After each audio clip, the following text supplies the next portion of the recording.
Cook and read with Janhavi या चॅनलमध्ये परत एकदा सगळ्यांचं खूप स्वागत। आता श्रावण महिना सुरू झालेला आहे आणि श्रावणामध्ये खूप लोक कांदा लसूण यांचा वापर करत नाही, परंतु आपल्याला टेस्टी तर खायचं असतं। अशा वेळेला अशा खूप साऱ्या रेसिपीज आहेत ज्याच्यामध्ये आपण कांदा लसूण न वापरताही त्या टेस्टी करू शकतो। त्यातलीच एक रेसिपी मी तुमच्यासाठी घेऊन आली आहे आणि ती आहे मिक्स व्हेज कटलेट्स। याच्यामध्ये मी न कांद्याचा वापर केला आहे ना लसूण आल्याचा सुद्धा वापर केलेला नाही आहे। तर ज्या काही भाज्या वापरल्या आहेत त्याच्यामुळेच या रेसिपीला खूप छान चव येते। तर आता आपण पाहूया याच्यासाठी काय काय साहित्य लागतं। आपण साहित्यामध्ये प्रामुख्याने इथे कोबीचा वापर करणार आहोत, एक शिमला मिरची वापरणार आहोत, एक गाजर, एक बीटरूट, मिरची आणि कोथिंबीरीचा वापर करणार आहोत। यामध्ये तुम्हाला अजूनही भाज्या ज्या आवडत असतील त्या तुम्ही ॲड करू शकता।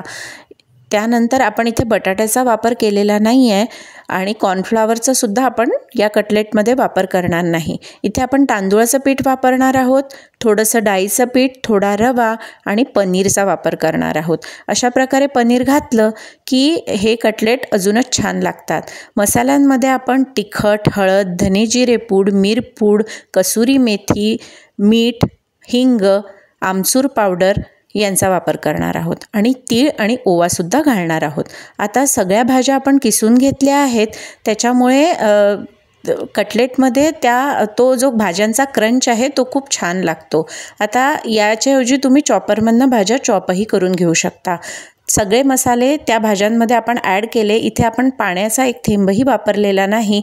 हे सगळे मसाले आणि भाज्या यांना छान आपण कुस्करून घेतलं, त्याच्यामुळे त्याला पाणी सुटतं भाज्यांना आणि त्यानंतर त्याच्यामध्ये आपण सगळे पिठं आणि पनीर ॲड करून घेतलं आणि शेवटी कोथिंबीर आणि मिरचीचे बारीक बारीक तुकडे ॲड केले। त्यानंतर त्याला छान मिक्स करून त्याला कटलेट्सचा शेप दिला आणि आपण हे शॅलो फ्राय करून घेणार आहोत। आता हे कटलेट्स अतिशय हेल्दी आहेत, कारण इथे आपण कॉर्नफ्लॉवर वापरलेलं नाही, बटाटा वापरलेला नाही आणि शॅलो फ्राय करणार आहोत। शिवाय त्याच्यामध्ये सगळ्या पौष्टिक भाज्या आहे, त्याच्यामुळे हे कटलेट्स झटपट होणारे, हेल्दी आणि तेवढे स्वादिष्ट लागतात।